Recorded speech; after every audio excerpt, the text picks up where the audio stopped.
What's going on, guys? Welcome back to the channel. Now the video today is from my local in Leicester at the TeamSport. It's a members only race. It was a GP2 format, so it's a 10-minute qualifying and then we put it down to a 40-minute race. It was an absolute killer, and I'll warn you now, it was pretty scrappy to say the least. Plenty of mistakes on my behalf, plenty of robust moves, shall we say, by some of the guys out there, and a few people got rather heated and agitated by said moves, but I'll leave that for you to see. I hope you enjoy it, and if you do, please, as always, give me a like, drop me a comment down below, and consider subscribing to the channel if you don't already. Now let's get into this and you will see for yourself exactly what I mean.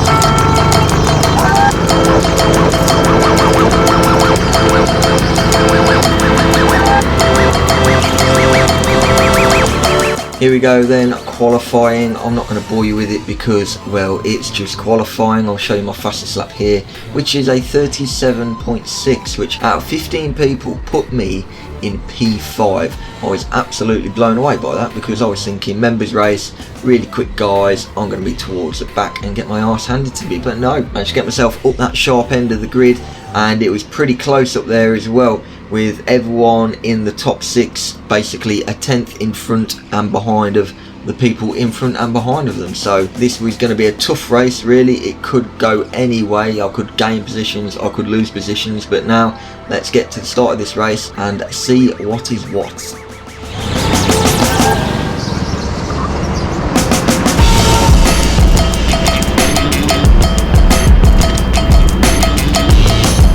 Here we are then on our grid slot. We have got the inside for turn 1 and the first hairpin, so right now I'm just thinking, do I stick to that inside or move to the outside and try and sweep around some people? But I decide, you know what, I'm going to stick to the inside. The marshal gives us the signal to put our visors down, which means those lights are about to come on, and there they are. Now I'm thinking, because the marshal's still on track, they're not going to go green, but lo and behold, they do, like that, and I get an awful start. The guy up in P3 gets a good jump and puts himself into second.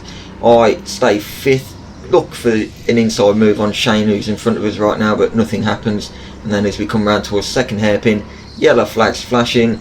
Someone has entered the shadow realm, I'm assuming into the first hairpin, but as we come back round the corner to head towards the banked one, the lights are green again and we are racing. So now we're just going to try and keep up with Shane, who by the way is mega fast around here, so I'm just trying to latch onto him and hope that he can pull me forward along with him up to the back of P2 and 3, but nothing seems to be going on. The guys up in front are racing quite well, and we finished the first lap as we started in P5, but it doesn't take long for things to get heated in a few laps time.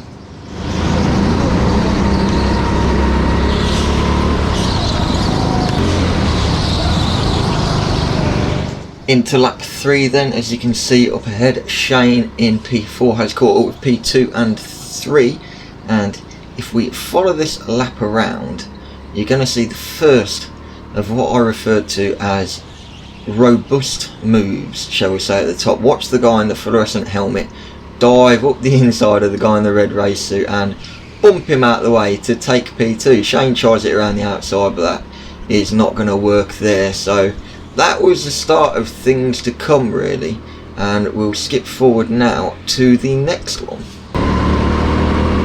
Same corner, same 2 guys. Watch the guy in P3, the red race suit. The guy in P2 goes a little bit wide, so P3 gets up his inside, which is quite a clean move. Shane tries it around the outside again, but gets a bit of a nudge, loses his momentum, which puts me at the inside of him and puts me into P4, right on the back of P3. So I'm thinking, right, this is race on. I've got a really fast guy behind me, I've got a couple of really quick guys in front of me as well, so now this is going to be an absolute battle.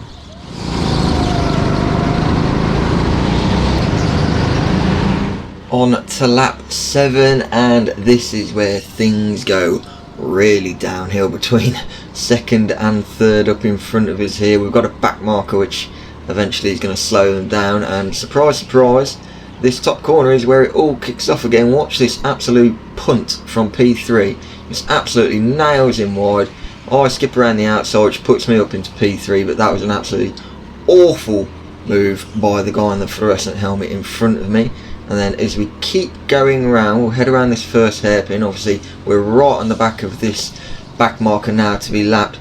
P2 tries to go at the inside, it spins him round, I squeeze through up into second, and then the guy in the red race suit all come together. We get a red flag, and they are actually wanting to have a bit of a fight on track. I think something happened with one of their helmets. I think a visor may have come off, but there was some very heated words going on. The marshals had to go over and break things up a bit, and this red flag lasted for about 2 or 3 minutes whilst Lee's pair got calmed down.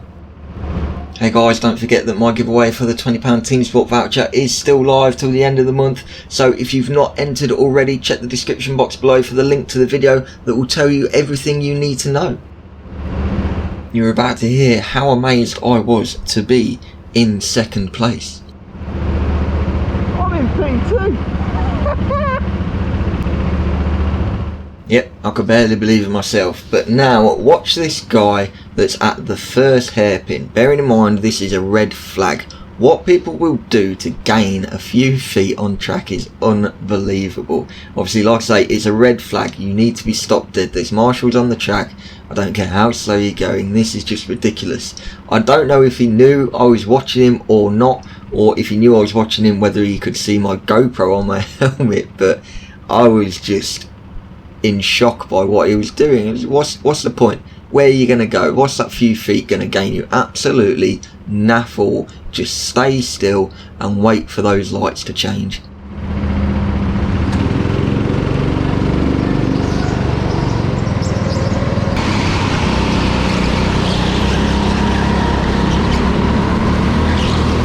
Not a lot happens now until we come up behind these back markers on lap 14, and I figure I need to get through them quickly and cleanly. I deal with the first one okay, but the second one I get by him, but not in the most ideal of place. I mean, it was a clean move, but not the most ideal position to be making that move, but it gets the job done. And then a back marker a little bit further up the road in lap 15, I make an absolutely appalling mess of this one. I hit him pretty hard. I didn't realise how hard I had hit him until watching this video back. I feel pretty bad about it, but nothing I can do now except for apologise to you, sir. So if that is you, I am sorry. And then once again, nothing happens for another 6 or 7 laps.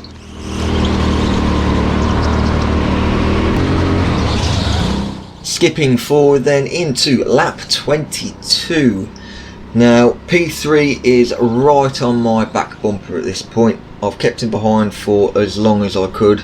I knew I wasn't going to be able to drop him, and I figure there's still a long way to go in this race, so up the top to save him using a forceful move to get past me. I just figure I'm going to run this corner wide and just let him through to save holding us both up, and hopefully then we can get down the road as fast as both of us can. And also my theory is I can hopefully use him to make the gap through the back markers, and I'll just follow him through, so he has to do all the work and I get the easy ride behind him.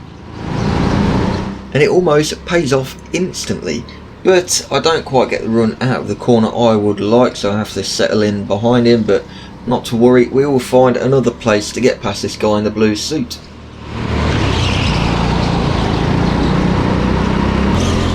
And that other place is the first hairpin of the following lap. I absolutely sling it up the inside of him, make the move stick straight away, and as we watch it over, I'll zoom in and slow it down on his front wheels. Look how quickly he turns out of this one. I don't think he was expecting me to go for that whatsoever, but like I say, that is a clean move. I'll take that all day long, and now I can carry on trying to keep up with the guy in second place.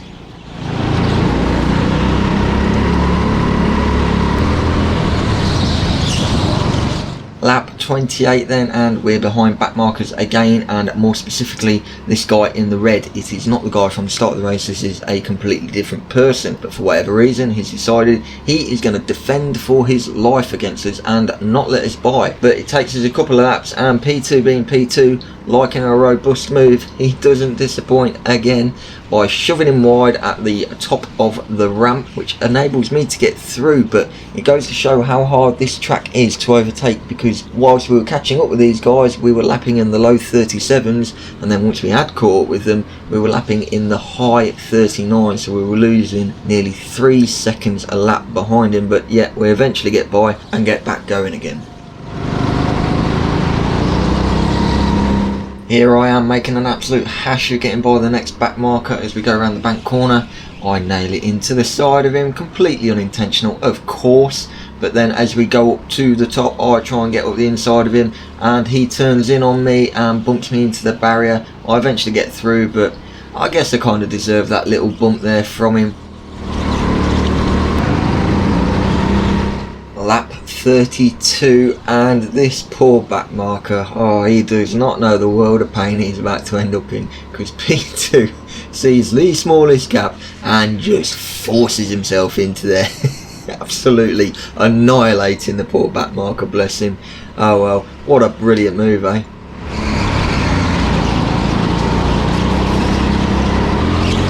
My fastest lap of the race comes in at lap 38. I set myself a time of a 37.268, which isn't particularly great, but I didn't feel I was lapping particularly great either. There was an issue with this kart that I haven't realised until looking back at it. When I'm going down the straight, look how off to the left hand side my steering wheel is. I don't know what was wrong with it, I don't know whether that was the cause of it being slow, but I also feel like the track wasn't particularly fast this night either, as normally on an event like this pretty much everyone will be in the 36s, but it turns out out of 15 of us, only one person dipped into the 36s, and that was for a 36.9. so yeah, I don't think the track was great, and the karts obviously weren't feeling it that night either.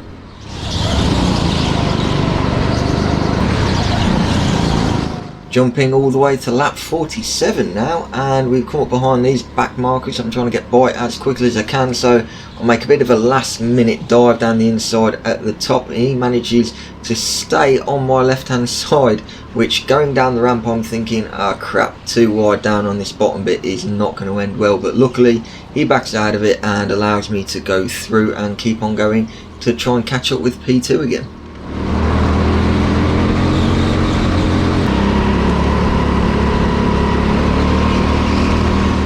Coming on to the end of lap 48 then, and we've come up behind the guy in the red suit again, and I'm thinking, oh great, he's going to start defending for his life. So we try for a dive up the inside into the first hairpin. I managed to get by, but then he gets a better exit on the outside, gets back through.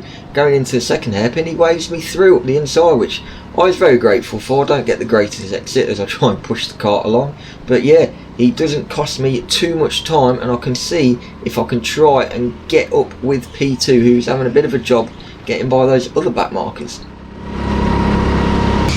Okay, lap number 50 then, and we've come up behind Ben here in kart number 9, and as we follow it around here, Ben is going to point me through as we head down towards the bank corner. But just watch P2 again on the chap in front of him send a last minute missile into the side of him, and he was not happy at all about that, but sadly it compromises my run out of that corner, and Ben just sails straight on back past me again. But in a couple of laps time we do catch back up with him, and he points me through at the same corner, but we do a better job this time, so onwards to the next one. Lap 55, and I'm behind kart 15 again. As you can see, P2 has disappeared. Kart 15 has gone defensive, even though I'm lapping him for the second time, which, as you can see, shake of the head and a raise of the hand from the other back marker going by. I was getting pretty annoyed with them defending, but hey, it's indoor karting, there are no blue flags, these things just have to be dealt with. Slide into that guy there unintentionally, as I say sorry, but then as we come round here, that marshal in front I notice has got the checkered flag, so this is the final lap of the race. So like I said, P2 is long gone, I haven't got a chance of getting that, so we're going to go for P3, which even that is a great result. I'm really happy with that, And also we had a couple of subscribers on this race, Deck, who I have met previously. He actually won this race. He was just mega quick. He just left everyone for dust from the get-go. And then we had Ben, who finished the race in P5, but there we go. I'm going to take that P3 all day long. It was a scrappy race. It wasn't clean, even from me. There was plenty of mistakes, a few moves that, yeah, I wasn't particularly happy about. But I had a good time, and I think most of the other guys did. There was a few choice words to be said to the bloke in second place afterwards by some of them, but it is what it is.